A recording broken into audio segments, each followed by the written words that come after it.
రామ జయ రామ జయ జయ రామ శ్రీరామ జయ రామ జయ జయ రామ జయ రామ జయ జయ రామ జయ రామ జయ రామ జయ జయ రామ జయ రామ జయ జయ Rama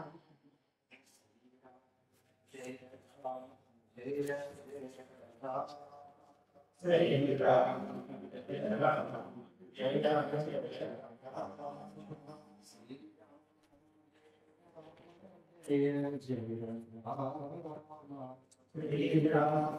Jai Ram, Jai Ram, Jai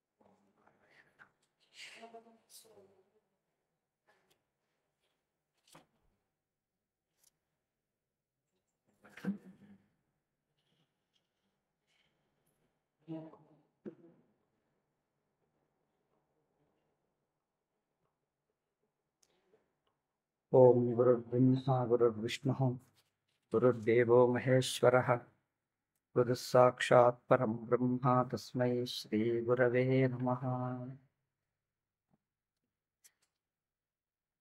సాక్షి ఉనికి, ఆత్మస్వరూపమే ఉనికి, సాక్షి స్వరూపమే ఉనికి. అంటే సాక్షి ఒకటి, దాని స్వరూపం ఒకటి, అట్లా ఊహించరాదు. సాక్షికే ఉనికి అని పేరు, ఉనికికే సాక్షి అని పేరు. అవునా? వినిపించడం లేదా?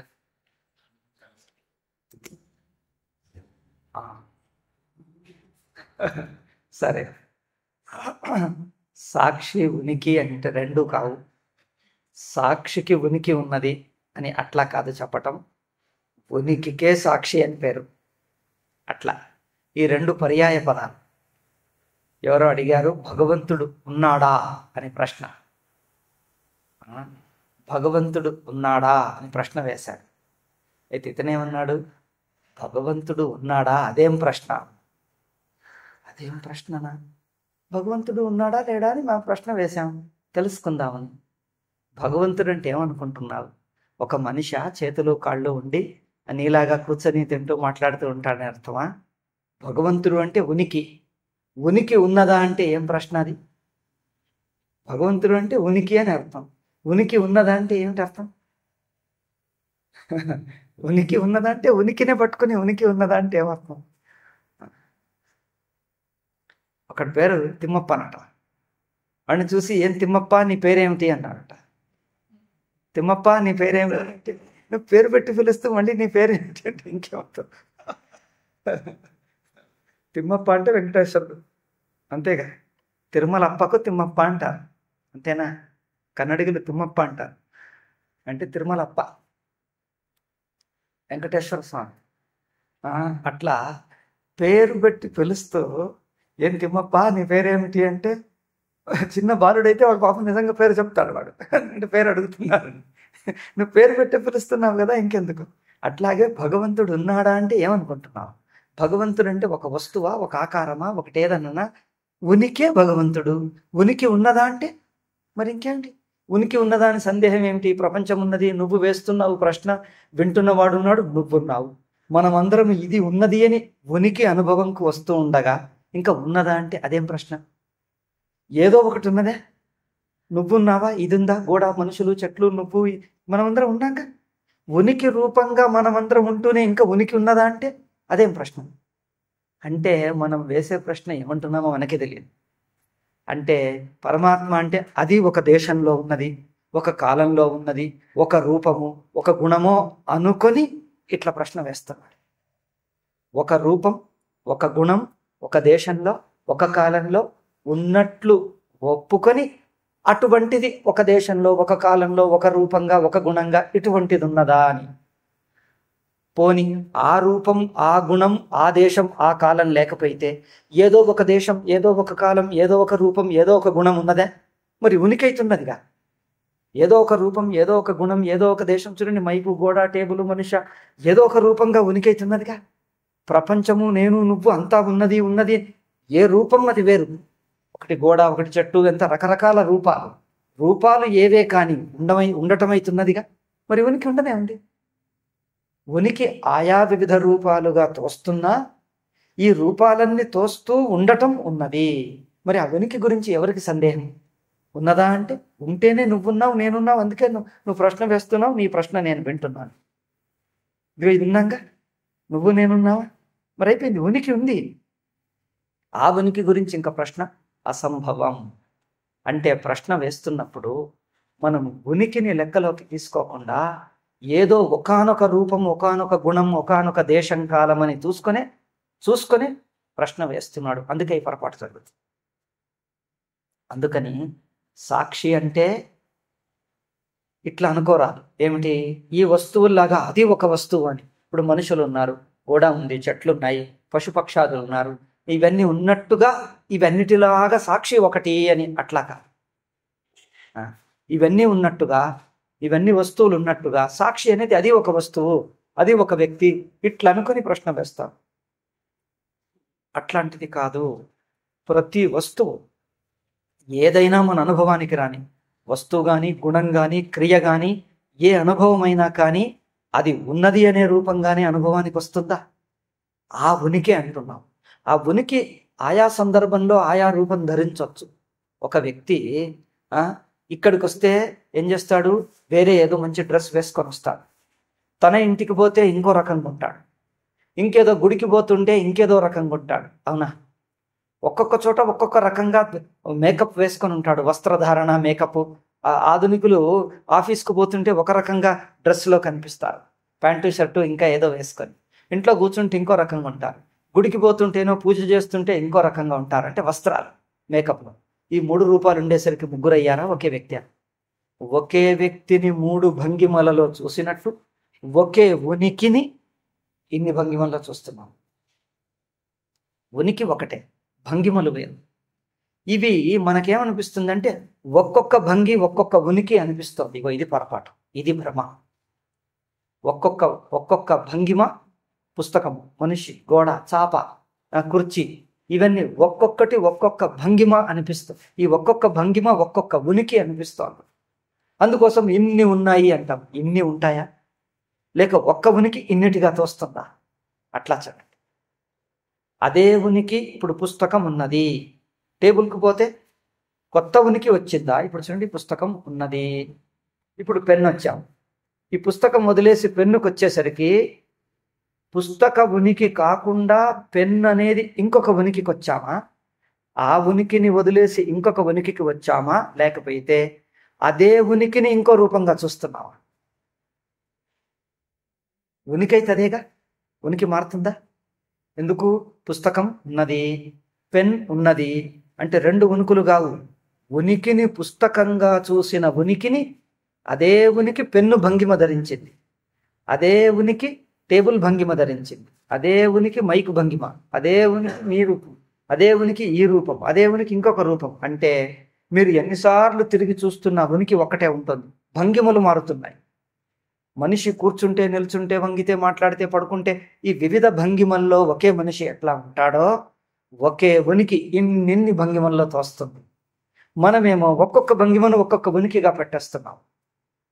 అంటే ఉనికిని భంగిమకు కట్టేస్తున్నాం. భంగిమ లేకపోతే ఉనికే లేదంటున్నాం. ఇగో ఇట్లా మన ఉనికి గురించిన భ్రమ, పొరపాటు, అపోహ జరుగుతుంది. ఈ అపోహను సర్దిద్దాలి.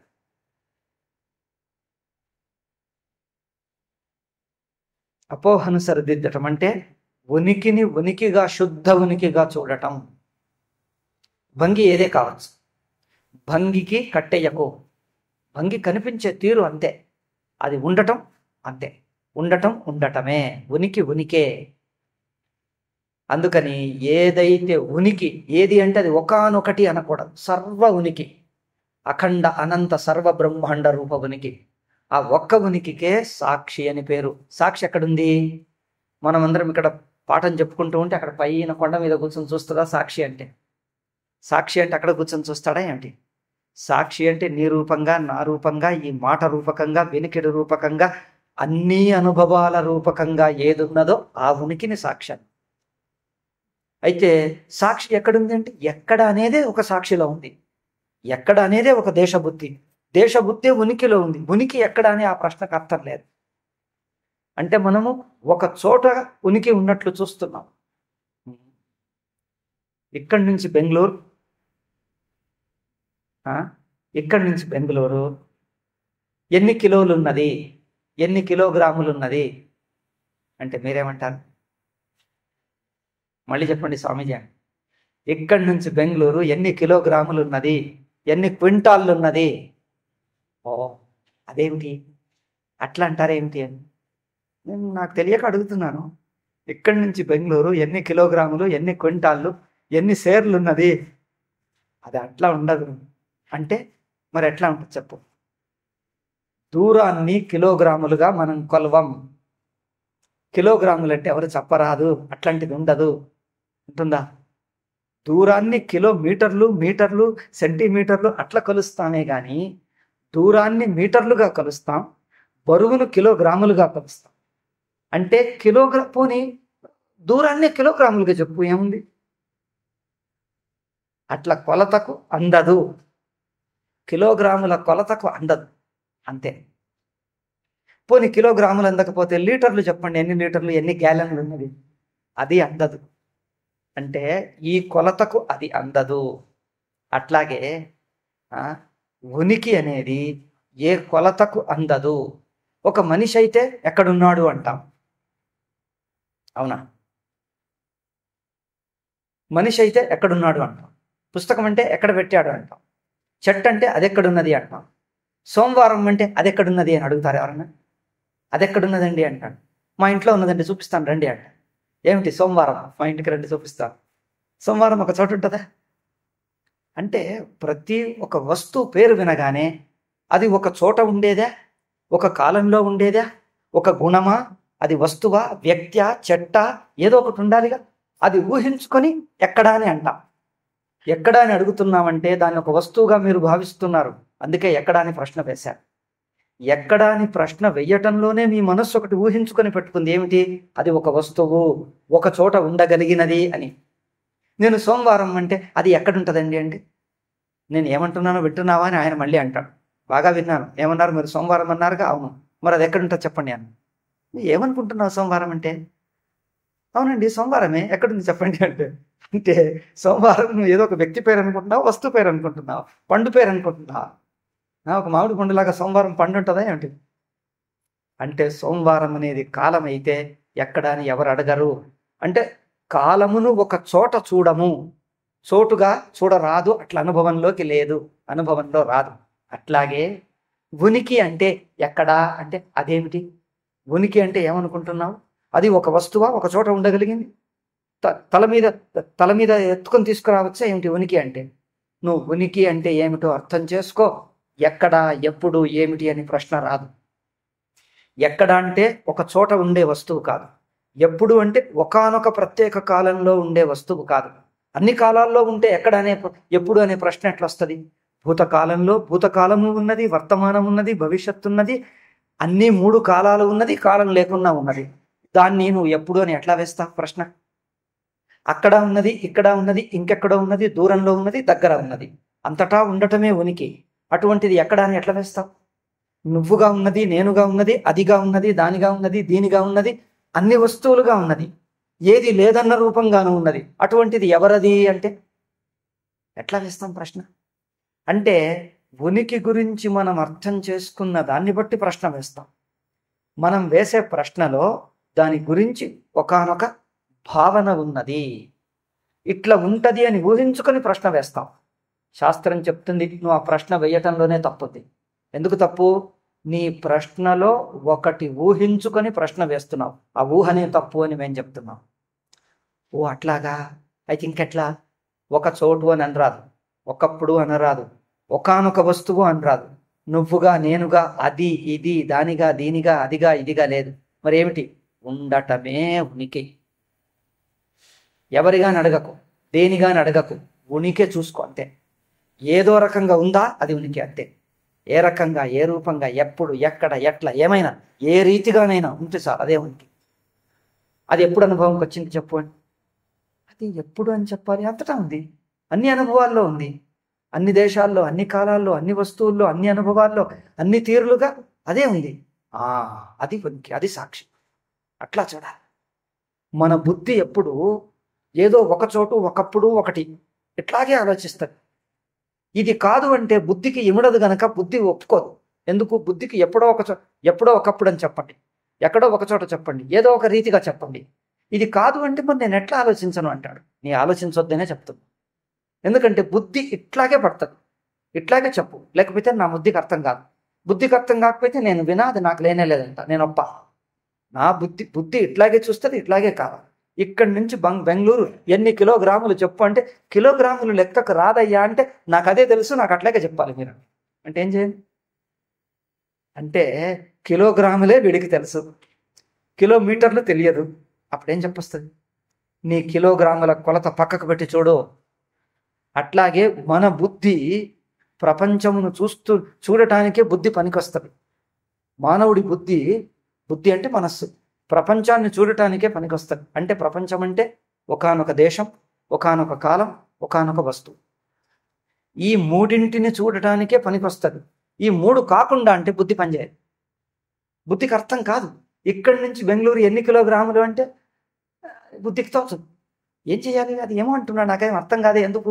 బుద్ధికి ఊహించుకోరాలేక అదేం చేస్తుంది? ఎన్ని కిలోగ్రాములు అంటే అట్లేం తోచదే.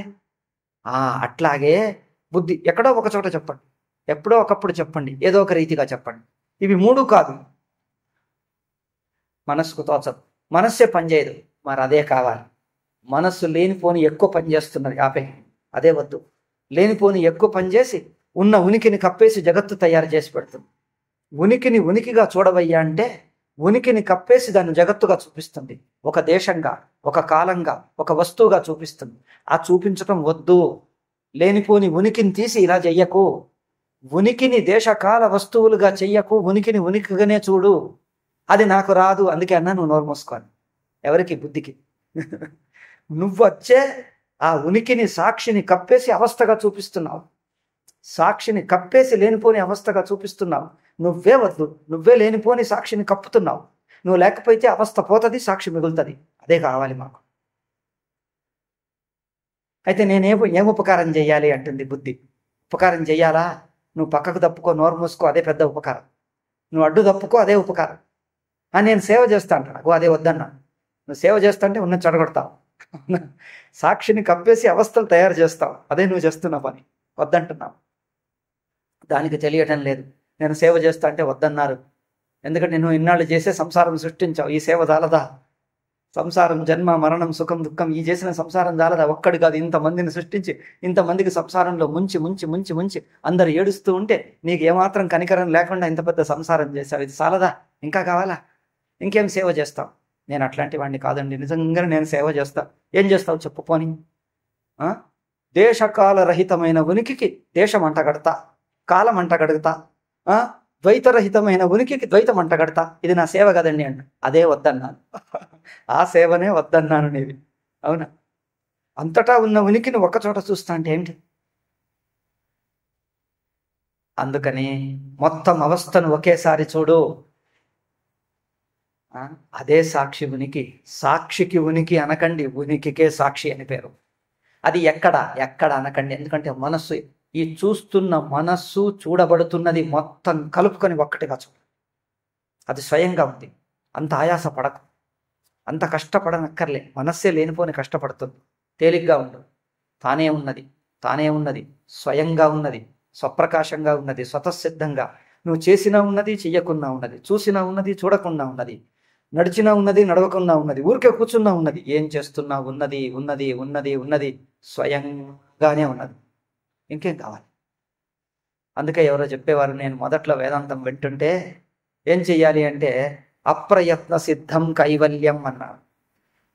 ఏ ప్రయత్నం లేకుండా సిద్ధమైందే మోక్షం అన్నారు. అబ్బా, ఆ మాట బాగుందే. ఏం అక్కర్లేదా?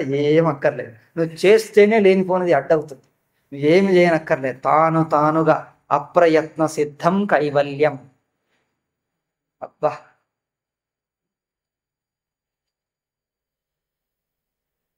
అందుకే ఇప్పుడు ప్రయత్నం కాదు చెయ్యాల్సింది, చేస్తున్న ప్రయత్నమును తిరగదోడేయాలి. తిరగదోడేయటం అంటే ఉపసంహరించాలి. లేనిపోని చెయ్యటాలు ఆపేసి ఊరికే కూర్చోవటం రావాలి మనుషులకు. సోమరిగా కూర్చోవటం కాదు. కూర్చోవటం అంటే బరువులు లోపల నుంచి నేనేదో చెయ్యాలి అన్న ఒత్తిడి, కోరికలు వదిలి తేలిగ్గా హాయిగా కూర్చోగలగాలి. అందుకే మా గురువుగారులలో ఒక గురువు గారు చెప్పేవాడు, సాధన ఏమిటి అంటే ఊరికే కూర్చో అన్నాడు. ఊరికే కూర్చో. ఏం చెయ్యమంటారండి? అదే ప్రశ్న వద్దాను, నువ్వు కూర్చో అంతే, ఊరికే కూర్చో. తోచదండి అన్నాడు. అదిగో తోచదంటే అర్థం ఏమిటి? ఏదో చెయ్యాలి, ఏదో చూడాలి, ఎక్కడికో వెళ్ళాలి. ఆ ఒత్తిడి వస్తున్నదే, ఆ ఒత్తిడి లేకుండా ఉండు అని అర్థం. కూర్చో అంటే కుర్చీ మీదనా కిందనా అని కాదక్కడ. కూర్చో అంటే లోపల నుంచి ఏదో చెయ్యాలి అన్న ఒత్తిడి లేకుండా ఉండు. నాకు ఒత్తిడే అక్కర్లే, ఎంతసేపు కూర్చున్నా నిశ్చింతగా ఉండు, హాయిగా. కావలసిందల్లా దొరికిపోయింది. కృతకృత్య అంటే అర్థం ఏంటిది? కావలసింది దొరికింది అని అర్థం. కావలసింది దొరికింది, పొందవలసింది పొందేశాడు. ఇంకా నాకు కొరత అనేది లేదు. ఇప్పుడు ఏం చేస్తాడు? నువ్వు ఎప్పుడు ఎక్కడ ఎట్లా ఉంటే అట్లాగే హాయిగా ఉన్నాడు. మా ఒక గురువు గారు అదే అంటుండేవారు, ఆప్ కహీ భీ హో, జైసా భీ హో, జిస్ కిసీ అవస్థా మే భీ హో, ఆప్ ఉసీ ప్రకార్ బ్రహ్మ హై. ఒక బృందావనం అఖండానంద స్వామీజీ అంటుండేవారు, మీరు ఎక్కడ ఉన్నారో, ఎప్పుడు ఉన్నారో, ఎట్లా ఉన్నారో అట్లాగే ఆ రూపంగానే మీరు, ఆ రీతిగానే బ్రహ్మ. ఇప్పుడు చెప్పండి ఏం చేయాలి? అయితే ఇప్పుడు ఏం చేయమంటారు? ఇంకా ఏం చేయమంటారు ఏమిటి? అయిపోయిందిగా, చెప్పేశానుగా ఒక్క మాట. నువ్వు ఎప్పుడు ఎక్కడ ఎట్లా ఉన్నావో అప్పుడు అక్కడ అట్లాగే బ్రహ్మ. అయిపోయిందిగా, అదే ఉనికి. మనస్సు చాలా ప్రయాసం పడుతోంది, ఏదేదో చేస్తుంది. ఎందుకు? లోపల నుంచి ఒత్తిడి తోసుకొస్తుంది. ఆ తోచడం, ఆ తోసుకొచ్చేది, ఆ ఒత్తిడి కరగాలి, తరిగిపోవాలి. ప్రపంచంలో సాధించేది ఏమీ లేదు. ఏది సాధించినా అక్కడికే వస్తుంది. అవునా? నువ్వు ఎక్కడికి పోయినా ఏం చేసినా మళ్ళీ అక్కడికి తిరిగి అక్కడికే వస్తుంది. ఒక గది ఉంది, పొడుగాటి గది. గదికి 5 ద్వారాలు ఉన్నాయి. ఒక్క ద్వారం నుంచి లోపలికి వచ్చాడు, గది అంతా చూశాడు. చూసి బయటకు పోగానే ఈ 4 ద్వారాలు ఏమిటి? 4 ద్వారాలు ఏమో నాకు తెలియదు అన్నాడు. ఇంకొకరిని అడిగితే అది ఏం లేదన్నాడు. లేదు, నాకు తెలుసుకోవాలండి, ఈ 4 ద్వారాలు తెరువు అన్నాడు. ఎవరినో పంపించారు. పంపిస్తే కొద్దిసేపటికి అర్ధగంటకి తాళం చెవి వచ్చింది. తెరిచి చూస్తే ఏమిటి? అదే గది, నువ్వు మొదలు చూసిన గదికే ఇంకో ద్వారంతో వచ్చావు. ఏమొచ్చింది? అదే చూసిందే, ఇది కొత్తగా ఏముంది? మళ్ళీ అంటారు ఇంకా 3 ఉన్నాయి, అదేమిటి? నీకు లేనిపోని కుతూహలం ఎందుకు? అదే గది చూసిందే, కొత్తదేమిటి? కానీ మనిషి ఏదో కుతూహలం, ఏమో ఉంటుంది. అన్ని తెరిస్తే అదే. నీ 4 ద్వారాలు తెరిచి చూస్తే కొత్తగా ఏం దొరికింది? అది మొదటిసారి చూసిందే అది. అట్లా మనస్సుకు ఇంకా అనిపిస్తుంది. ఆ ఇంకా అనేదే లేనిపోని మోహం, అది లేనిపోని అజ్ఞానం. ఇంకా ఏమీ లేదు, నువ్వు ఉన్నావు. నీ ఉనికిలో సర్వం బ్రహ్మాండం వచ్చేసింది, పూర్తి బ్రహ్మాండం. ప్రపంచంలో, బ్రహ్మాండంలో సర్వలోకాలు, 14 లోకాలు, దేవతలు, ఋషులు, మనుష్యులు, పశుపక్షాదులు, ప్రపంచం బ్రహ్మాండం అంతా ఆ ఉనికిలో వచ్చేసింది. ఇంకా మిగిలింది ఏదీ లేదు. నువ్వు లేనిది ఏదీ లేదు, నువ్వు కానిది ఏదీ మిగలదు. నువ్వు లేనిది, నువ్వు కానిది ఇంకేదీ ఉండదు. అన్నీ నీ ఉనికిలో వచ్చేసాయి. అట్లా చూడు, నువ్వు అఖండ ఉనికివి. సరే, ఆ సాక్షి ఉనికే అవస్థలుగా తోస్తుంది, కానీ అవస్థ అంటూ ఇంకోటి ఏమీ లేదు. నువ్వు దేన్ని చూస్తున్నావో ఆ చూస్తున్న వస్తువు తాను లేదు, నువ్వు చూస్తున్నావు కనుక అది అనిపిస్తుంది. చూడండి, ఒక విచిత్రం. సాక్షి దేన్ని చూస్తుందో దానికి తన ఉనికి ఇస్తుంది. అవునా? తాను చూడటం వల్ల ఆ వస్తువు ఉన్నదనిపిస్తుందే కానీ దానికి ఉనికి లేదు. నువ్వు చూస్తున్నావుగా ఉందనిపిస్తుంది. అద్దంలో గోడకు అద్దం పెడితే ఇలా దగ్గరికి పోయి చూస్తే ముఖం కనిపిస్తుంది. నాకు అనిపించేది అక్కడ ఎవరున్నారు, ఎందుకు అట్లా కనిపిస్తారు? నా చిన్నప్పుడు అనిపించేది, ఎవరో ఉన్నారే, అది నేనా? అంటే నేను ఇట్లా ఉంటానా? మరి అక్కడ ఎవరో, నేను అక్కడికి రాగానే దర్పణం అంటే అద్దం దగ్గరికి రాగానే ఎవరో అక్కడ వచ్చి నిలబడ్డట్టు, నాకు ఎదురుగా నిలబడ్డట్టు ఉంటుందే ఎవరు? నాకు ఒక ప్రశ్న వచ్చేది, నిజంగా సందేహం, నా చిన్నప్పుడు జరిగిన సందేహం మీ అందరికీ చెప్తూ, మీ అందరికీ వచ్చి ఉంటుంది. నేను అద్దం నుంచి దూరం తప్పుకుంటే అందులో ఎవరుంటారు? అక్కడ ముఖంలో ఎవరుంటారో తెలియదు. సరే, పరీక్ష చేసి చూద్దాం. నేను ఆ దర్పణం నుంచి పక్కకు వచ్చాను. వస్తే అక్కడ ఎవరున్నారో ఎట్లా తెలియాలి? మళ్ళీ తొంగి చూస్తే నా ముఖం కనిపిస్తుంది. మరి ఏం చేయండి? నేను చూడనప్పుడు అద్దమును, ఆ అద్దంలో ఎవరు ముఖం ఉన్నది? ఈ ప్రశ్న బాగుందా? ఈ ప్రశ్నకు జవాబు ఎట్లా దొరకాలి? ఇది నా చిన్నప్పటి ప్రశ్న. నా చిన్నప్పుడు ఉన్నప్పుడు నేను ఇది ఆట ఆడుతున్నాను. మళ్ళీ మళ్ళీ మళ్ళీ చాలా ఆలోచించేవాడిని. ఇది ఏమిటి వింత, ఏమిటి వింత? నేను చూడనప్పుడు ఏముంటుంది అందులో? నన్నంతా అనేవారిని పిచ్చి పిచ్చి ప్రశ్నలు అని. నాకన్నీ ఇట్లాంటి ప్రశ్నలే వచ్చేవి. ఇదంతా ఏమిటి? ఎవరున్నారు అక్కడ? ఎందుకు అది? మళ్ళీ ఇలా దగ్గరకు వచ్చేస్తే మళ్ళీ కనిపిస్తుంది. అయ్యో, నేను దానికి దగ్గరికి రాకుండా అక్కడ ఎవరున్నారో చూడటానికి ఒక అవకాశం ఉంటే ఎంత బాగుండేది అని అనిపించేది నాకు. అట్లాగే సాక్షి ఎవరిని చూస్తుందో దానికి ఉనికి వచ్చేస్తుంది. ఎందుకు? చూస్తున్న వాడి ఉనికే. ఈ సాక్షి ఉందే, సాక్షి అంటే చైతన్యం, తెలివి. ఈ తెలివి ఉనికే దానికి ఉనికి అనిపిస్తుంది, దానికి ఉనికే లేదు. నువ్వు చూసేసరికి అది వచ్చేస్తుంది. నువ్వు ఊహించుకునేసరికి ఊహ వచ్చేస్తుంది. నువ్వు ఊహించకపోతే ఊహ లేదు. నువ్వు ఊహించకపోతే ఆలోచన లేదు, ఊహ లేదు. నువ్వు ఊహిస్తే ఊహ వచ్చేసింది. ఆ ఊహకు ఉనికి ఎవరు? ఊహిస్తున్నవాడే. నేనే ఊహ, ఉనికి దానికి. కనుక నేనుండి ఊహించేసరికి ఆ నేనే ఆ ఊహకు ఆధారం. అందుకోసం సాక్షి ఎవరెవరిని వెలిగిస్తుందో ఇక్కడ అంటాడు, ఈ సాక్షియ అనుభవದ ಬೆಳಕು ఏతేతర మేలే బీಳುవదో. ఏతేతర మేలే అంటే దేనిపైన పడుతుందో ಅದೆಲ್ಲವೂ ತಾನು ತೋರುವಷ್ಟು ಕಾಲ ಇದೆಯೆಂದೇ తోరిಕೊಳ್ಳುತ್ತದೆ. అవునా? ಅದು ಅಷ್ಟಷ್ಟು ಕಾಲ. ಮಳ್ಳೋಸರ ಚదువుతాను చూడండి. ఈ సాక్షియ అనుభవದ ಬೆಳಕು ఏతేతర ಮೇಲೆ ಬೀಳುವదో ಅದೆಲ್ಲವೂ తాను తోరువಷ್ಟು కాల, కనిపించినంతసేపు ఉన్నదే అనిపిస్తుంది. ఎందుకు? ఆ ఉన్నదే అనిపించటమే తాను, చూస్తున్న తాను, సాక్షి తాను దానికి ఉనికిస్తున్నాడు, దానికి లేదు. అద్దంలో ప్రతిబింబం కనిపిస్తుంటే ఆ ప్రతిబింబానికి కారకుడెవరు? చూస్తున్నవాడు. నేను చూడకపోతే ఏముంటుంది? నువ్వు చూడకు, ఏమీ కనిపించదు. నేను చూస్తే కనిపిస్తుంది. ఎందుకు కనిపిస్తుంది? నువ్వే అక్కడ కనిపిస్తున్నది, ఎవరో కాదు, నువ్వే కనిపిస్తున్నావు. తానే అక్కడ పోయి అక్కడ ఉన్నట్టు కనిపిస్తుంది. అందుకని సాక్షి దేన్ని వెలిగిస్తుందో అది ఉన్నట్టు అనిపిస్తుంది. అందుకే వర్తమాన కాలంలో ఉంటే అది ఉన్నది, స్వప్నము అనుభవ కాలంలో ఉన్నది అనిపిస్తుంది. స్వప్నము బయటకు వచ్చేసిన తర్వాత కళ మిథ్య అయిపోతుంది. ఎందుకు? నేను దాన్ని ప్రస్తుతంగా వర్తమానంగా చూడటం లేదు. వర్తమానంగా చూస్తే దానికి ఉనికి వచ్చేస్తుంది. ఎందుకు? చూస్తున్న నేనే, ఆ వర్తమానం అనేదే నేను, సాక్షి. ఇప్పుడు ప్రస్తుతం వర్తమానం అది సాక్షి. అది దేనికి ఆధారంగా ఉంటుందో అది కనిపిస్తుంది, అది ఉన్నది అనిపిస్తుంది. పాతబడిపోయిందంటే అర్థం ఏంటి? భూతకాలం అయిపోయిందంటే ఉనికిని ఉపసంహరించేశాం. ఉనికి అంటే వర్తమానము, నేను, సాక్షిని ఉపసంహరించేస్తే అది భూతం అయిపోతుంది, కల్పన మాత్రం అవుతుంది, ఉనికి లేకుండా పోతుంది. భవిష్యత్తుకు ఉనికి ఎందుకు లేదు? అది ఇంకా రాలేదంటే అర్థం ఏమిటి? నా ఉనికి దానికి ఇవ్వలే అంటే నేను దానికి ఇంకా ఆధారం కాలే, ఇంకా కల్పననే ఉన్నది. ఆ కల్పన నేనుకు వర్తమానంకు తెచ్చేస్తే అంటే సాక్షే దాన్ని ధరించాలి. నటుడు ఏ పాత్ర ధరిస్తాడో ఆ పాత్ర కనిపిస్తుంది. నటుడు ఆ పాత్ర ధరించకపోతే, ఉపసంహరిస్తే పాత్ర కనిపించదు. నటుడు ధరించాలి. ధరించటం అంటే నటుడు దానికి ఆధారమై కూర్చోవాలి. దానికి ఆధారంగా కూర్చుంటే అది కనిపిస్తుంది. నేను ఆధారంగా ఉండకపోతే అది కనిపించదు. అట్లా ఉనికి దానికి ఆధారంగా ఉంటుంది, అప్పుడు కనిపిస్తుంది.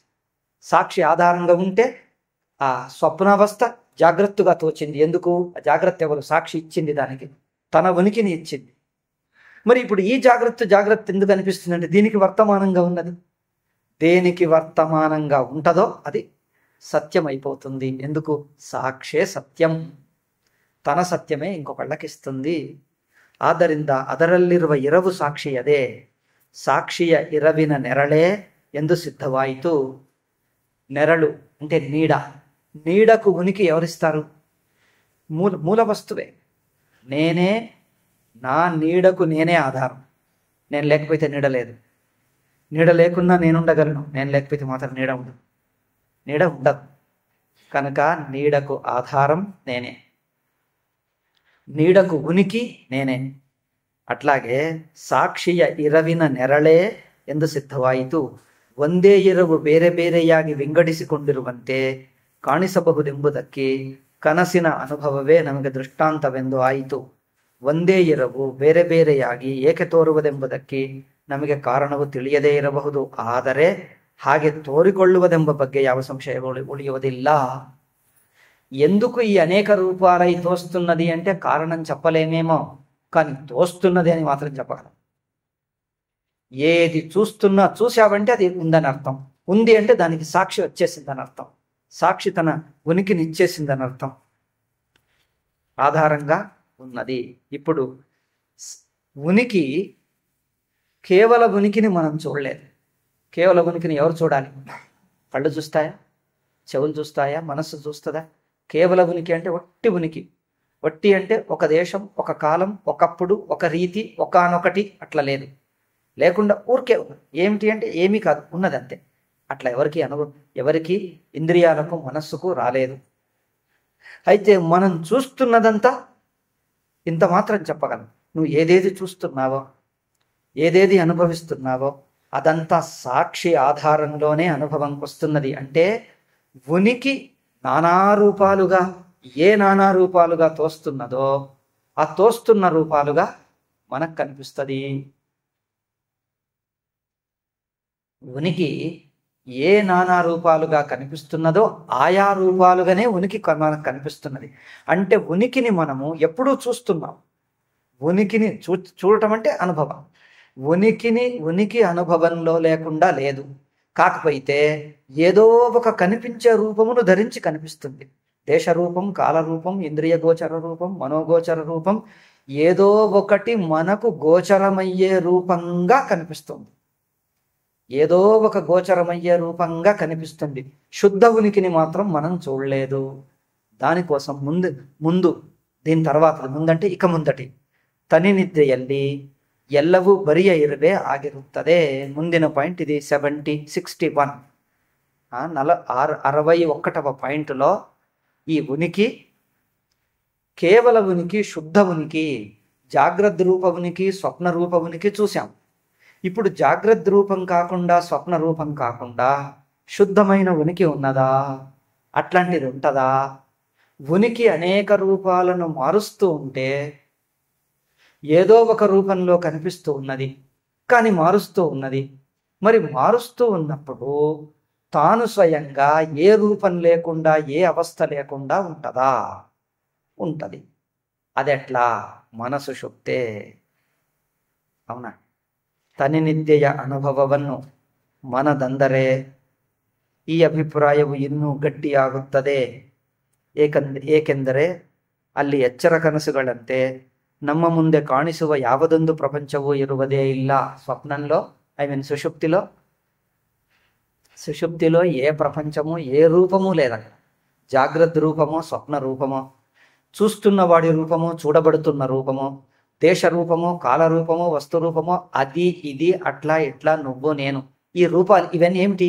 తోస్తున్న రూపాలు ఇవన్నీ.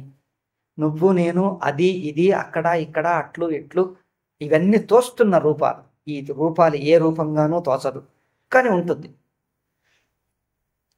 ನಮ್ಮ ಮುಂದೆ ಕಾಣಿಸುವ ಯಾವುದೊಂದು ಪ್ರಪಂಚವೂ ಇರುವುದೇ ಇಲ್ಲ. ನಮ್ಮ ಮುಂದೆ ಅಂದ್ರೆ ಈ ಎಚ್ಚರ ಕನಸುಗಳಲ್ಲಿ ತೋರುವ ರೂಪ ಸುಷುಪ್ತಿಯಲ್ಲಿಲ್ಲ. ಆ ಎರಡವಸ್ಥೆಗಳಲ್ಲಿ ತೋರುವಂತೆ ಅಲ್ಲಿ ನಾನು ಮಿಕ್ಕದ್ದು ಎಂಬ ವಿಂಗಡದ, ಈಗ నేను చెప్పింది అంటున్నారు కనుక వింగడದ తోరిక ఇరువదిల్ల. నేను మిగతా అనేటువంటి ఈ విభాగం లేదు. ಮಿಕ್ಕದ್ದನ್ನು ಅರಿಯುವುದಕ್ಕೆ ನಮಗೆ ಅರಿಯುವ ಕಾರಣವಿದೆಯೆಂಬ ಭಾವನೆಯು, ಮಿಕ್ಕದ್ದನ್ನು ಅರಿಯುವುದಕ್ಕೆ ನಮಗೆ ಅರಿಯುವ ಕಾರಣ అంటే ಸೆನ್ಸಾರ್ಗನ್ ಸಂಖ್ಯೆ ಉಂಟು. ಕಾರಣವಿದೆಯೆಂಬ ಭಾವನೆಯು ಮಿಕ್ಕೆರಡು ಅವಸ್ಥೆಗಳಲ್ಲಿರುವಂತೆ ಅಲ್ಲಿರುವುದೇ ಇಲ್ಲ. అంటే సెన్సెస్ అండ్ ఇంద్రియాలు మరియు ప్రమాతృత్వం. మిగతాది తెలుసుకోవటానికి ఇంద్రియాలు ప్రమాతృత్వం కావాలి. అయితే సుషుప్తిలో ఇంద్రియాలు ప్రమాతృత్వం లేదు. ఎందుకంటే ఇంద్రియాల ద్వారా చూడదగిన ప్రపంచము లేదు, అందుకని ఇంద్రియాల అవసరం లేదు. ఇంద్రియాల ద్వారా చూడదగిన ప్రపంచం లేదు.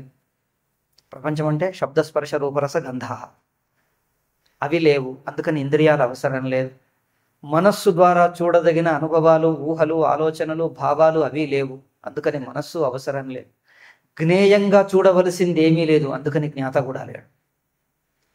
జ్ఞేయంగా చూడవలసింది ఉంటే జ్ఞాత ఉంటాడు, జ్ఞేయం లేదు, అందుకని జ్ఞాతృత్వము ఉండదు.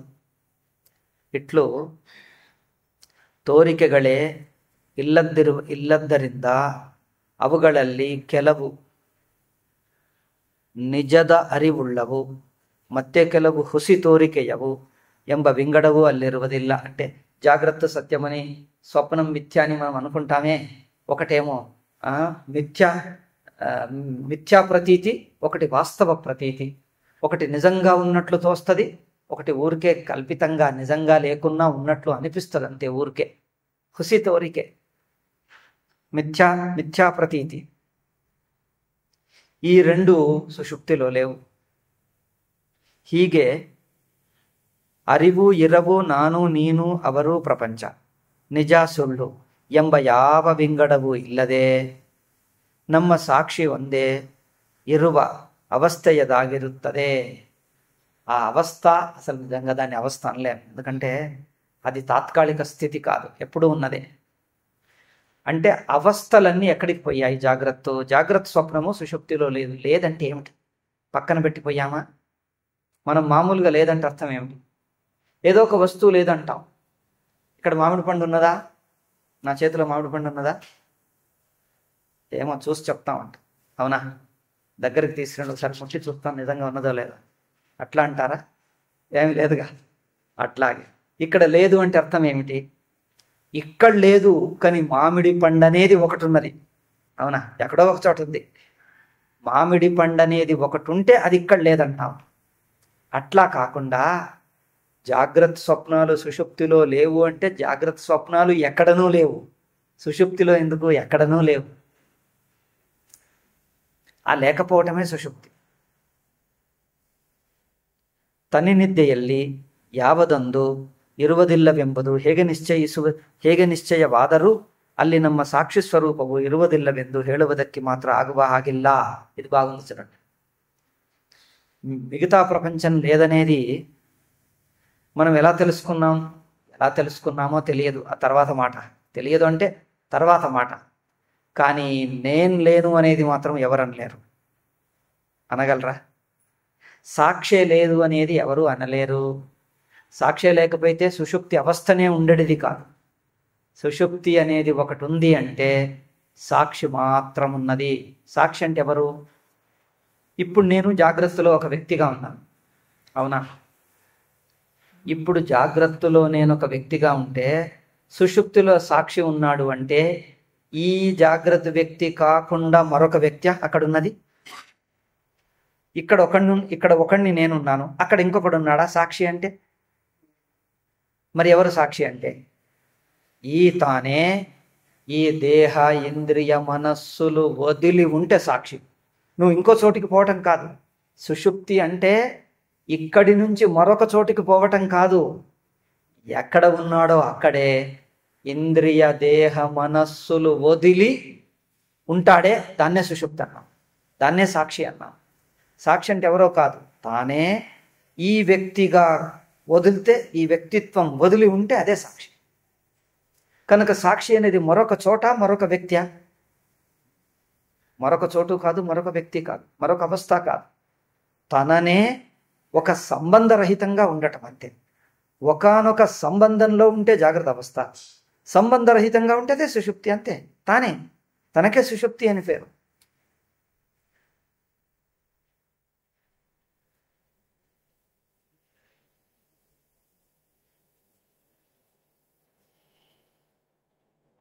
ನಮ್ಮ ಸಾಕ್ಷಿ ಸ್ವರೂಪವು ಇರುವುದಿಲ್ಲವೆಂದು ಹೇಳುವುದಕ್ಕೆ ಮಾತ್ರ ಆಗುವ ಹಾಗಿಲ್ಲ. ಏಕೆಂದರೆ ಆ ಸಾಕ್ಷಿಯ ಅನುಭವದಿಂದಲೇ ನಾವು ನಿದ್ದೆಯನ್ನು ಅರಿತುಕೊಂಡು ನಿದ್ದೆಯಲ್ಲಿ ಯಾವ ವಿಭಾಗವೂ ಇರುವುದಿಲ್ಲ ಎಂದು ಈಗ ಹೇಳುತ್ತಿರುವೆವು. సుషుప్తిలో సాక్షి మాత్రం ఉన్నది. అవునా? సుషుప్తి నుంచి మేలుకోగానే ఏమంటాం మనం? మేలుకున్న మొదటి క్షణంలో ఏం తెలుస్తుంది?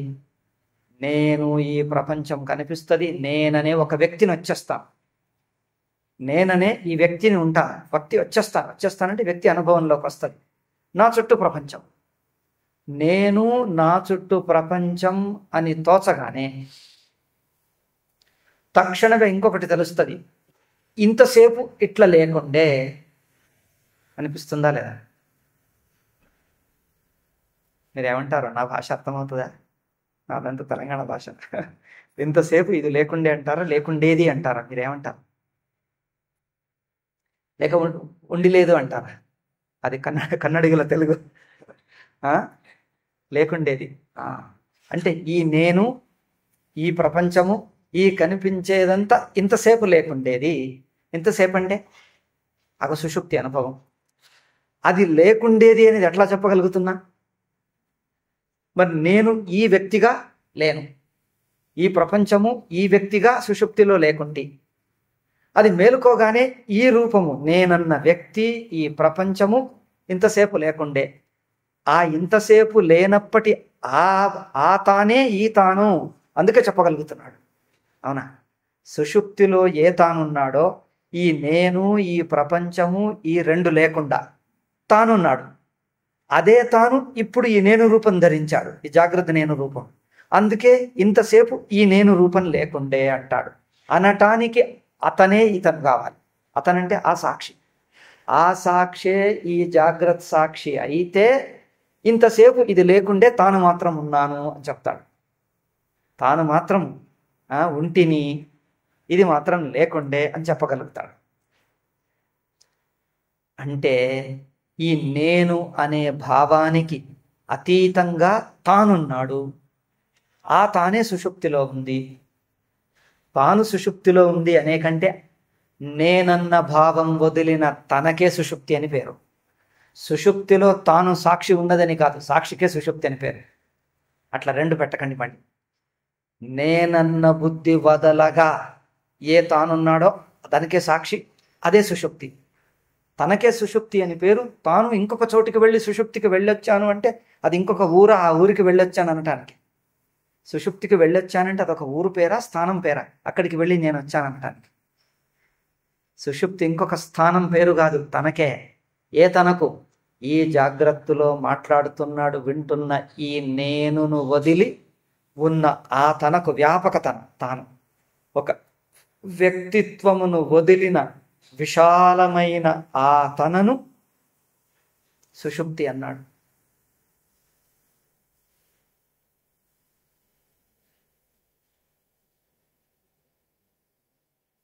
ಏಕೆಂದರೆ ಸಾಕ್ಷಿಯ ಅನುಭವದಿಂದಲೇ ನಾವು ನಿದ್ದೆಯನ್ನು ಅರಿತುಕೊಂಡು సాక్షి అనుభవం చేత నిద్రను తెలుసుకుంటున్నాం. స్వామీజీ మాట చూడండి. సాక్షి అనుభవం చేత నిద్రను తెలుసుకుంటున్నామంటే అది అర్థం చూడండి. సాక్షి, సాక్షికి అనుభవం, అనుభవంలో నిద్ర, మూడు ఉన్నాయా? సాక్షికే నిద్రానుభవం అని పేరు, నిద్రానుభవంకే తెలుసుకోవటం అని పేరు. తానే తాను అంతే.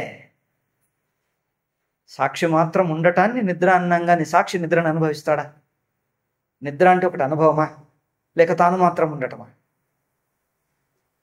నిద్ర అంటే సాక్షి అనుభవించే ఒక వస్తువు పేరా, లేకపోతే సాక్షి మాత్రంగా ఉండటానికి నిద్ర అని పేరు పెట్టామా, సుషుప్తి అని పేరు పెట్టాము? సాక్షి మాత్రంగా ఉందంటే దానికే సుషుప్తి అన్నాం, దానికే నిద్ర అన్నాం, అంటే గాఢ నిద్ర. ಇಟ್ಲು ಸಾಕ್ಷಿ ಸ್ವರೂಪವು ಇರುವುದಿಲ್ಲವೆಂದು ಆಯಿತು. ಏಕೆಂದರೆ ಸಾಕ್ಷಿಯ ಅನುಭವದಿಂದಲೇ ನಾವು ನಿದ್ರೆಯನ್ನು ಅರಿತುಕೊಂಡು నిద్రಯಲ್ಲಿ ಯಾವ విభాగವಿರುವುದಿಲ್ಲ. నిద్రలో అంటే పరోక్షం కాదు, దూరం కాదు. నిద్రలో అంటే తాను అని అర్థం. ఇక్కడ ఈ నేను బుద్ధిని ధరించిన జాగ్రత్త వ్యక్తి మాట్లాడుతున్నాడు తాను అని. ఏ తాను? ఈ మాట్లాడుతున్న వాణ్ణి వదలగా ఉన్న తాను. ఆ తనలో ఈ మాట్లాడుతున్నవాడు ఎత్తుకొని మాట మాట్లాడతాడు. నటుడు హరిశ్చంద్రుడను అని సంకల్పం చేసి డైలాగ్ చెప్తాడు. అవునా?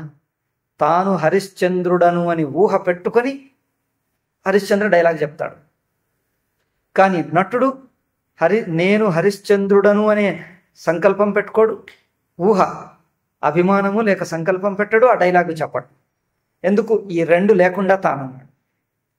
నేను హరిశ్చంద్రుడను అంటే నేనెవరు? నటుడు. హరిశ్చంద్రుడు నటుడు కాదు. ఇంకేమన్నా అంటించాడు అక్కడ. నేను సరే హరిశ్చంద్రుడను తప్ప, హరిశ్చంద్రుడను వదిలేస్తే నేను మాత్రం అన్నాను. దాన్నే తాను అంటున్నాం మనం ఇక్కడ సాక్షి అని. కనుక సాక్షి ఈ మాట్లాడుతున్న నేను అనేది వదిలి, శ్రోతగా ఉన్న నేననేది వదిలి ఉన్నాడు. అంతే, స్వయం సిద్ధంగా ఎప్పుడూ ఉన్నాడు, అంతటా ఉన్నాడు, అన్ని అనుభవాల్లోనూ ఉన్నాడు. అయితే ఆ సాక్షే మళ్ళీ నేనన్న రూపం జాగ్రత్తలో ధరిస్తే, జాగ్రత్తలో నేనన్న రూపం ధరిస్తుంది అనటం కొంచెం తప్పదు. ఏమనాలి? నేనన్న రూపానికే జాగ్రత్త అని పేరు. జాగ్రత్త అంటే ఇంకొక స్థలం పేరు కాదు. ఆ సాక్షే నేనన్న వృత్తి ధరిస్తే జాగ్రత్త వచ్చింది. జాగ్రత్త అని పేరు అంతే. జాగ్రత్త అంటూ ఇంకొక స్థలం పేరు కాదు, ఇంకొక స్థలం పేరు కాదు, తనకే నేనన్న వృత్తి ధరిస్తే జాగ్రత్త. నేను వృత్తి లేకపోతే అదే సుషుప్తి. తానే ఒక దృష్ట్యా సుషుప్తి, తానే ఒక దృష్ట్యా జాగ్రత్త. రెండు లేవు అక్కడ. దృష్టి భేదం అంతే. అవస్థా భేదం కాదు, వస్తు భేదం కాదు, దృష్టి భేదం అంతే. ಕನುಕ ನಿದ್ದೆಯಲ್ಲಿ ನಾವೇ ಇಲ್ಲವಾಗಿದ್ದರೆ, ನಾವೇ ಅಂತ ಸಾಕ್ಷಿ ರೂಪಂಗಾನೇ ತಾನು ಲೇకపోతే ಇದು ನಮ್ಮ ನಿದ್ದೆ ಎಂಬ ಅನುಭವವು ನಮಗೆ ಆಗುವುದಕ್ಕೆ ಕಾರಣವಿರುತ್ತಿರಲಿಲ್ಲ.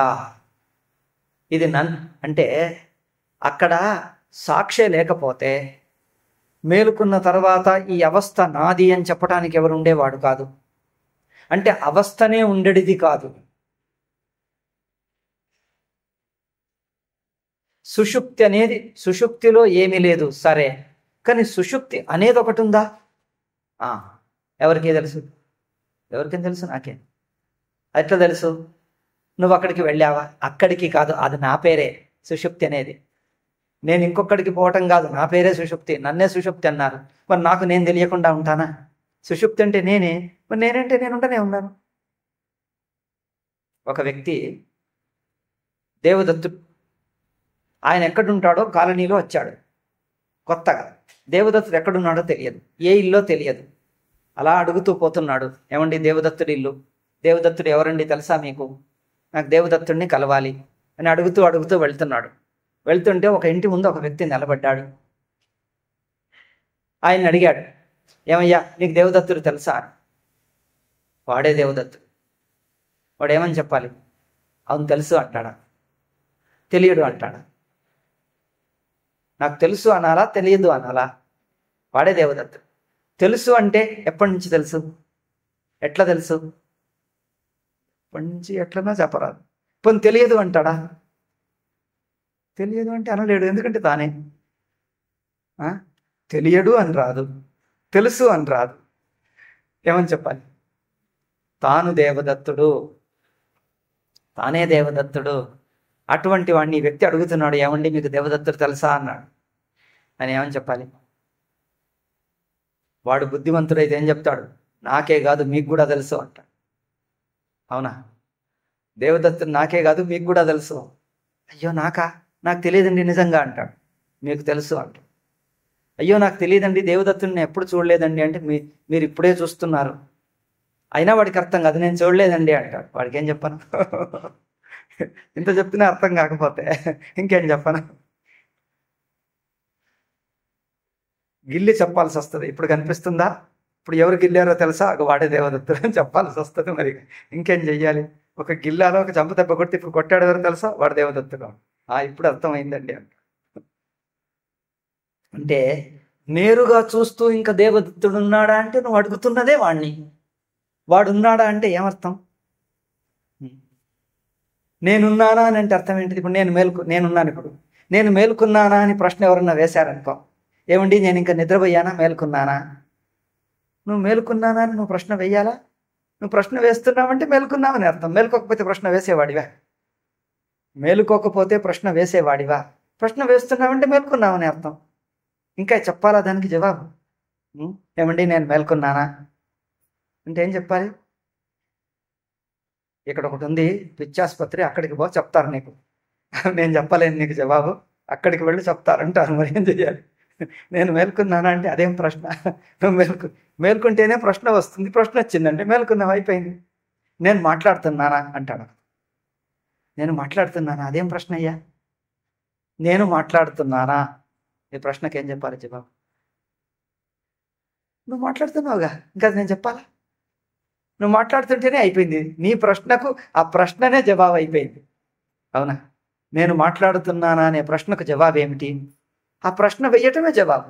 మాట్లాడుతున్నావుగా, ఇంకా మాట్లాడుతున్నావు కదా అని నేను అనాల్సిన అవసరం ఉందా?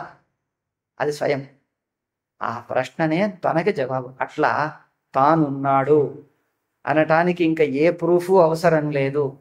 ఏ ప్రూఫ్ అవసరం లేకపోవటమే ఉన్నాడనటానికి ప్రూఫ్. చూడండి, ప్రమాణం ఏది? ఏ ప్రమాణం అవసరం లేకపోవటమే దాని ప్రమాణం.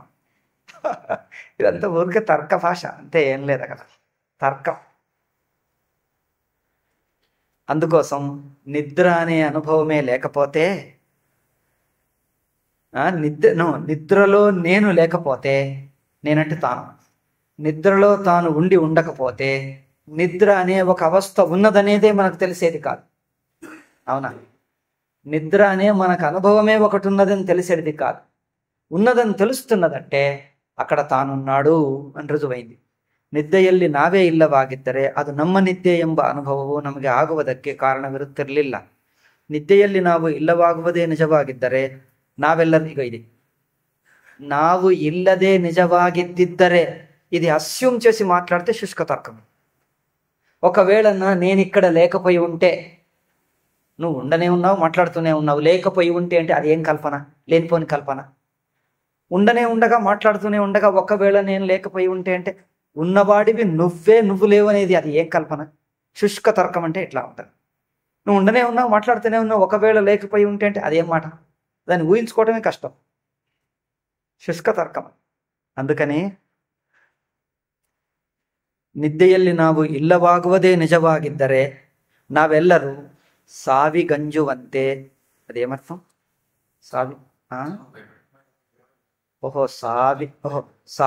ಅಂಜುವಂತೆ. ಅದು ಪದಚ್ಛೇದ. ಅಂಜುವುದಂటే ಭయం కదా, సరే. ಸಾವಿಗೆ ಅಂಜುವಂತೆ ಅಥವಾ ಅದಕ್ಕಿಂತಲೂ ಹೆಚ್ಚಾಗಿ నిద్దెಗೆ అంజಬೇಕಾಗುತ್ತಿತ್ತು. మనం మరణానికి ఎంత భయపడుతున్నామో, సావుకు ఎంత భయపడుతున్నామో, నిద్రలో మనం గనక లేకపోతే నిద్రపోవాలంటే భయం వేసేది. నేను హైదరాబాద్లో ఒకళ్ళ ఇంటికి భిక్షకు పోతుండేవాడు. అమ్మగారికి ఏదో కొంచెం అనారోగ్యం వచ్చింది. వాళ్ళు చెప్పారు ఆపరేషన్ చేయించండి. అమ్మో నాకు వద్దు, ఎందుకంటే అనస్థీజియా ఇస్తే మళ్ళీ రానేమో అని నాకు భయం, అందుకని నాకు వద్దు. అనస్థీజియా వస్తే ఇంక అంతే పోతాం, మళ్ళీ రామని వాళ్ళు భయం. నిన్న రోజు నిద్రపోతున్నారు, మరి వస్తారనో మీకెట్లా తెలుసు? వస్తామో లేమో అని భయం లేదా అంటే అది ఎంత అవివేకం అంటే, మనుషులకు ఏదో అవుతుందని భయం, అట్లా లేనిపోనిది. సరే, సుషుప్తిలో నేను గనక లేకపోతే, అంటే సుషుప్తి నా అనుభవం గనక కాకపోతే, నేను నిద్రపోవాలంటే భయం వేసేది, అయ్యో నేను లేకుండా అయిపోతాను, నేనే లేకుండా అయిపోతాను, అందుకోసం నాకొద్దు, నేను నిద్రనే పోనంటాడు. ఇట్లాగే కూర్చుంటాడు. పడుకోమంటే పడుకోడు. అవునా? పడుకుంటే నేనే లేకుండా పోతానేమో, నేను చచ్చిపోతానేమో, వద్దంటాడు. నువ్వు పోవయ్యా, నువ్వు ఉంటావు అంటే వాడికి భయం, ఎందుకు నేనే పోతానే. ఆ భయం ఎవరికీ లేదు. హాయిగా నిద్రపోతారు అందరూ. ఏమయ్యా నిద్రపోతున్నావు, జాగ్రత్త, నువ్వే లేకుండా అవుతావు, నిద్రపోకు అంటే ఆ చింత నాకు అక్కర్లేదు, నిశ్చింతగా నిద్రపోతాను. ఎందుకు? నిద్ర అంటే తానే, మిగిలిందంతా వదిలి, తాను తప్ప దేహము, ఇంద్రియాలు, మనస్సు, నేను, బుద్ధిని కూడా వదిలి తాను మాత్రమే. నిద్రలో తాను లేను అని కాదు, నిద్రలో ఉండేదెల్లా తానొక్కటే. తాను లేడన్న భయం ఎందుకు? నిద్రలో ఇంకేదైనా లేకపోవచ్చు అని లేనే లేదు. నిద్రలో ఇంకేది లేదు, తానొక్కడు తప్ప. కనుక తాను ఉండడేమో అన్న భయం ఎందుకు? ఆ ఉండేదే తానొక్కడు, ఇంకా వేరేదే లేదు, ఏదీ లేదు, ఒక్కడే ఒక్కడు ఉంటాడు, తాను మాత్రం ఉంటాడు. అటువంటిది నిద్ర గురించి భయం ఎందుకు? ನಿದ್ದೆಯಲ್ಲಿ ನಾವು ಇಲ್ಲವಾಗುವುದೇ ನಿಜವಾಗಿದ್ದರೆ ನಾವೆಲ್ಲರೂ ಸಾವಿಗೆ ಅಂಜುವಂತೆ ಅಥವಾ ಅದಕ್ಕಿಂತಲೂ ಹೆಚ್ಚಾಗಿ ನಿದ್ದೆಗೆ ಅಂಜಬೇಕಾಗುತ್ತಿತ್ತು. ನಿದ್ದೆಯಲ್ಲಿ ನಾನಿರಲಿಲ್ಲ ಎಂದು ಯಾವನಾದರೊಬ್ಬ ಅವಿವೇಕಿಯು ಹೇಳಿದರೂ ಹೇಳಬಹುದು. నిద్దెయల్లి నానిరలిల్ల నిద్రలో నేను లేకుంటిని అని ఎవరన్నా అనగలరా? నిద్రలో నేను లేకుంటిని అని ఎవరన్నా అనగలరా? నేను లేను అన్నట్టు అవుతుంది. నేను లేను అనే మాటకు అర్థం ఏమిటి అంటే ఈ మాటలు తప్పవుతున్నాయని మనకు తక్షణమే తెలుస్తుంది. అంటే అంత స్వతసిద్ధంగా ఉంది అని అర్థం. ಆದರೆ ಹಾಗೆ ಹೇಳಿದ್ದರಿಂದಲೇ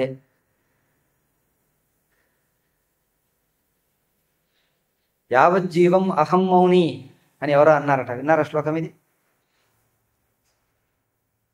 మమ మాత వంద్య యావజ్జీవం అహం మౌని అన్నాడట ఒకటి.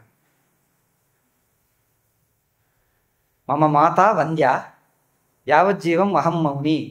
ఆ మాటకు అర్థం ఏమిటి? నువ్వు ఉన్నావుగా, మరి మాత వంద్య అంటే అర్థం ఏమిటి? నువ్వే ఉన్నావు. ఓ మాత వంద్య అని మాటకు అర్థం లేదు. నాకు మాటలు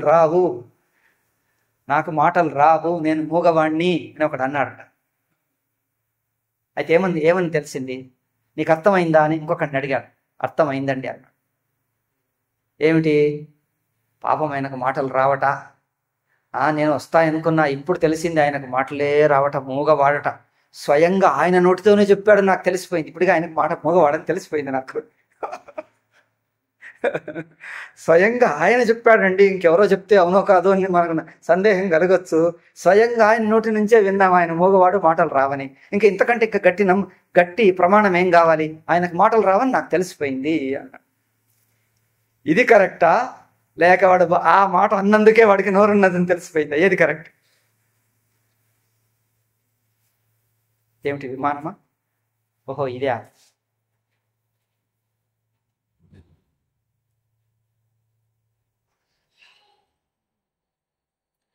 కనుక నేను మూగవాణ్ణి అనే మాటకు అర్థం నాకు మాటలు వస్తాయి అని అర్థం. అంతే. నేను మూగవాణ్ణి అంటే రెండు అర్థాలు. ఒకటి అతడన్న అక్షరాలకు అర్థం, ఇంకొకటి అక్షరాలకు ఏ అర్థమైనా ఉండని వాడు మాట్లాడాడుగా, దాంతో తెలిసిపోయింది. మాట్లాడితే తెలిసిపోయింది. నువ్వు ఏమన్నా మాట్లాడుకో, నువ్వు మాట్లాడిన మాటకు అర్థం ఏమైనా ఉండని మాట్లాడావుగా, చాలు, నీకు నోరుంది, మూగవాడివి కాదని తెలిసిపోయింది. కనుక రెండు లెవెల్లో చూస్తాం. ఒకటి అన్న మాటకు అర్థం, ఇంకోటి ఏమో నువ్వు అంటేనే చాలు, నువ్వు అర్థం ఏమన్నా చెప్పుకో అంటేనే చాలు. అట్లాగే ఇక్కడ తానున్నాడు, ಹಾಗೆ ಹೇಳಿದ್ದರಿಂದಲೇ నేనక్కడ సుషుప్తిలో లేను అనే మాట చేతనే ఉన్నాడని రుజువైంది. ఎందుకంటే నేను లేను అంటే నువ్వు లేకపోతే సుషుప్తి ప్రస్తావనే ఉండేది కాదు. సుషుప్తిని ప్రస్తావించావంటే నువ్వు ఉన్నావని అర్థం. ఇంకేమిటి? సుషుప్తిని ప్రస్తావించావంటే ఉన్నానని అర్థం. పిల్లలు దాగులు మూతలు ఆడితే ఎవడు చెప్తాడు చూడండి, ఏమిటా ఎక్కడున్నావంటే నేను ఇక్కడ లేను అంటాడు. అంటే ఏమైంది? వాడు లేవడని అర్థమా? లేడు అంటే వాడు లేడని అర్థమా? అయిపోయింది, తెలిసిపోయింది, వాడి నోటితోనే తెలిసిపోయింది. అవి అట్లా ఉంది ఇక్కడ. అంటే సుషుప్తిలో నేను లేను అంటే సుషుప్తి అనేది ఒకటి ఉంది అంటే అది నీదే, నువ్వు ఉండనే ఉన్నావు, ఇంకేం అంటే తాత్పర్యం నువ్వు ఏమన్నా అది కాదనరానంత సత్యం అని అర్థం. ఇదంతా స్వామీజీ తిప్పి చెప్పేదో, ఇది హాస్యం కోసమో తర్కం కోసమో కాదు. ఈ హాస్యాలు తర్కాల యొక్క ఈ 4-5-6 వాక్యాల యొక్క తాత్పర్యం నువ్వు ఏది కాదన్నా అది ఉన్నదనే అర్థం. నువ్వు ఏం చెప్పినా కాదనలేము, అంతే తాತ್ಪರ್ಯ. ಕನಕ ಆದರೆ ಹಾಗೆ ಹೇಳಿದ್ದರಿಂದಲೇ ಅವನು ಆ ಅವಸ್ಥೆಯಲ್ಲಿದ್ದನೆಂದು, ಆದ್ದರಿಂದಲೇ ನಾನು ಎಂಬ ರೂಪದಲ್ಲಿ ತಾನು ಅಲ್ಲಿ ಇರಲಿಲ್ಲವೆಂದು, అంటే తానక్కడున్నాడు, సుషుప్తిలో తానున్నాడు, కానీ ఈ మాట్లాడుతున్న నేను అనే రూపకంగా లేడు. అంతే, నేననే వ్యక్తి రూపంగా లేడు. వ్యక్తిత్వం వదిలితే అంతే, ఏం మాట్లాడరా అదంది. ಈಗ ಹೇಳುತ್ತಿರುವನೆಂದು ವಿವೇಕಿಗಳು ನಿಶ್ಚಯಿಸುತ್ತಾರೆ. ಆದ್ದರಿಂದ ನಿದ್ರೆಯು ನಿಜವಾಯಿತೆಂದು. నిజవేನೆಂದಾಯಿತು? ಅಲ್ಲಿ ನಾವಿರುತ್ತೇವೆ. ನತು ತದ್ವಿತೀಯಮಸ್ತಿ. అది ఉపనిషత్తు వాక్యం. తతో అన్యత్ విభక్తం యత్ పశ్యేత్. అక్కడ రెండవది లేదు. ಇನ್ನೂ ಒಳಹೊಕ್ಕು ನೋಡಿದರೆ ನಮ್ಮ ఆత్మను ఆಗ సాక్షియాಗಿಯೂ ఇరువదిల్లవెన్నಬೇಕು. అక్కడ సాక్షి మాత్రంగా ఉన్నాడు అంటే సాక్షి అనటానికి ఇంకొకటి ఉంటేగా, అది సాక్షియు అనరాదు.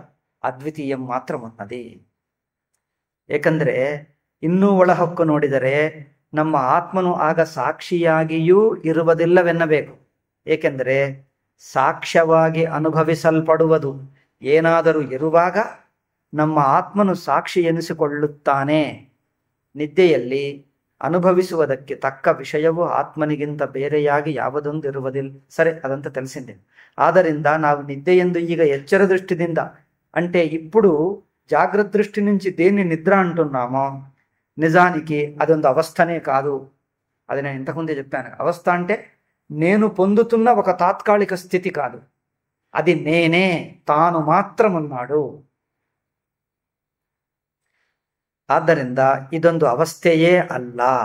ನಾವು ಎಚ್ಚರ ಕಣ್ಣಿನಿಂದ ನೋಡಿದಾಗ ಎಚ್ಚರದಂತೆ ಅಲ್ಲಿ ಮತ್ತೊಂದನ್ನು ಕಾಣದಿರುವುದರಿಂದ ಏನೂ ಇಲ್ಲದೆ, అంటే జాగ్రత్త నుంచి పోల్చి ఇక్కడ ఎట్లాగైతే ఈ నేను రూపం, ఈ ప్రపంచము, మీరు, ఇది, వస్తువులు ఇవన్నీ ఎట్లా చూస్తున్నామో ఇట్లా అక్కడ లేకుండే అని దీంతో కాంట్రాస్ట్ చేస్తున్నాడు. అవునా?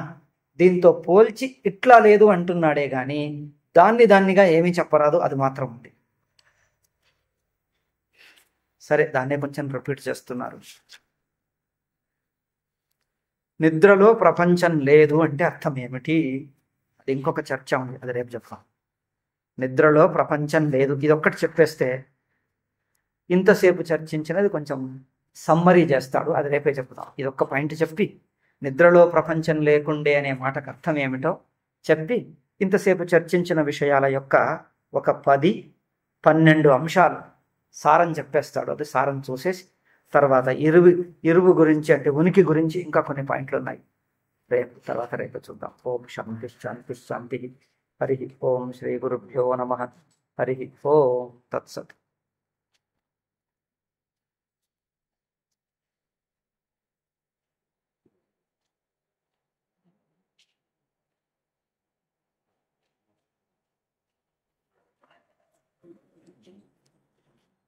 Thank you.